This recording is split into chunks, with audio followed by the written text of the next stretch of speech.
in the security landscape in the state, especially in the past 2 years of the Buhari administration.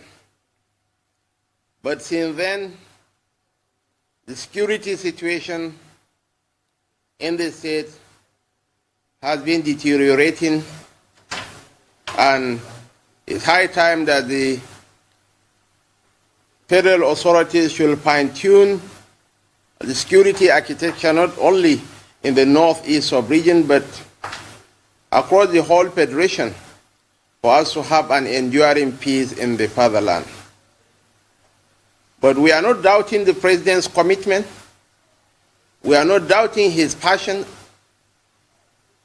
But in all honesty, the challenges are deteriorating by the day, and it's high time that the federal government should rise to the challenges of leadership, fine-tune the strategies, inject some new blood into the system, because as Albert Einstein said, insanity is the art of doing the same thing over and over again and expecting different results. The current crop of service chiefs have outlived their usefulness. It's high time President Buhari should get rid of them. We do appreciate their efforts in the past, but their efforts, they are fixed. All their game plans are not working. And it's high time when we should fine-tune the strategies, reinject some new blood, and there has to be synergy within the different arms of the security forces. For instance, the Chief of Air Staff is doing a very great job. But is there any synergy between the Army and the Air Force and the Navy? The brutal truth is no. The synergy is very poor. So our position is simple. We are not doubting the President's commitment. We are not doubting his loyalty to our cause. But we believe that something needs to be done, and urgently to address the security challenges in the Northeast. People have to take it in its proper perspective. The governor is the leader of the state, and he has to take a whole gamut of factors into consideration before taking an informed decision. He has an option of dancing to the tune of the social media pundits. He can roast the maelstrom and pour invectives and insult the federal government, insult the person of Muhammadu Buhari, but where that will lead him to, only God knows. As I said earlier, the government did its best in the first 2 years to really degrade the Boko Haram forces, but they have been on a strong resurgence, and the governor has never denied that fact. But let's truth be told, the Northeast Development Commission came into being under the tutelage of Muhammadu Buhari. And there are so many gains that were recorded under the present dispensation, including the return of our people to Bama, the return of our people to Goza, to Damasak, to Baga, and now to Marte. But you know, it's not for the governor to take a hostile position. He has access to the president. The same social media pundits that were hailing him when he had an altercation with the military some few months back are the same people that are castigating him now. But he is the leader of the state. He has to take an informed, moderate position that will not rock the boat. So the dispensations are quite different. If you juxtapose my own position with the Jonathan administration and the current set of affairs, that is a sea change. He has the listening ears of the president. He has the empathy of the president. He has the support of the president. He cannot afford to throw all this away into the ocean. So this is fundamentally, he is a leader. He is not a social pundit, for God's sake. So people should look at things from a wider perspective, not from a narrow prism that why is the governor commending Buhari. It goes beyond that.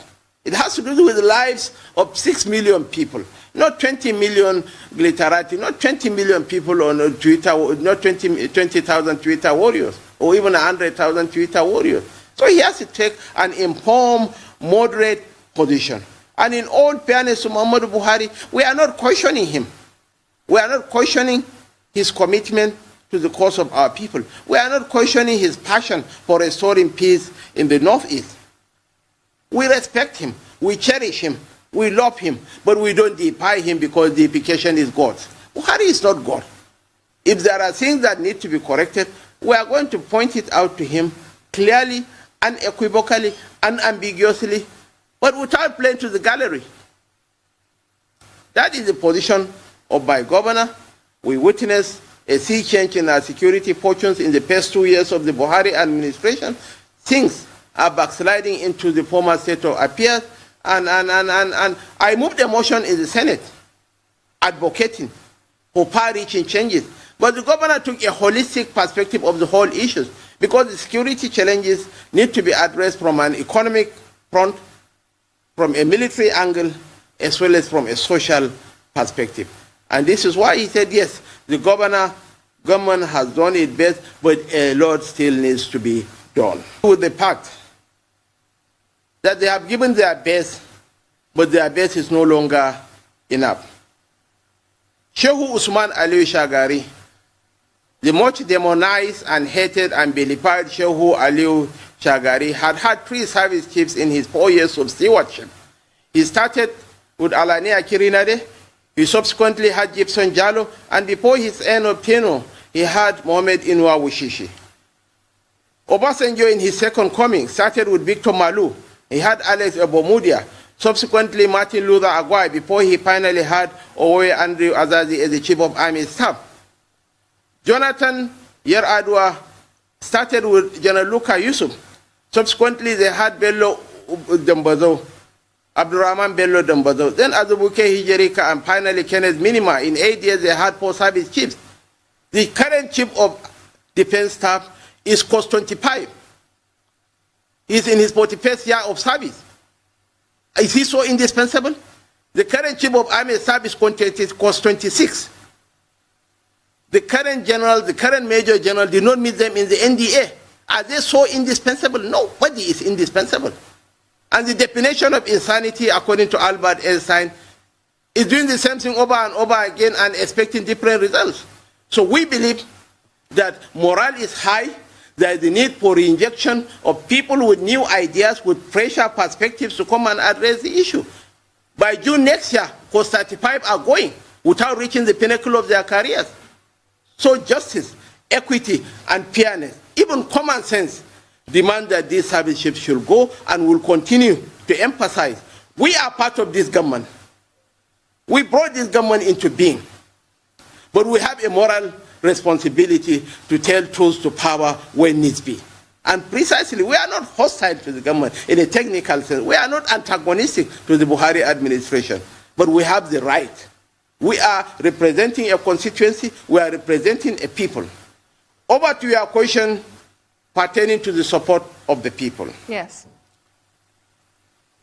If our people are not supportive of the counterinsurgency operations in the Northeast, the civilian JTF couldn't have come into being.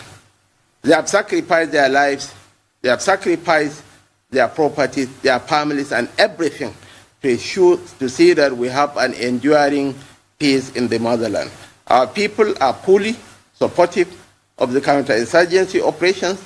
They have given every imaginable support. The government and people of Borno State are fully behind initiatives of the federal government to restore peace in Borno and the Northeast as a whole.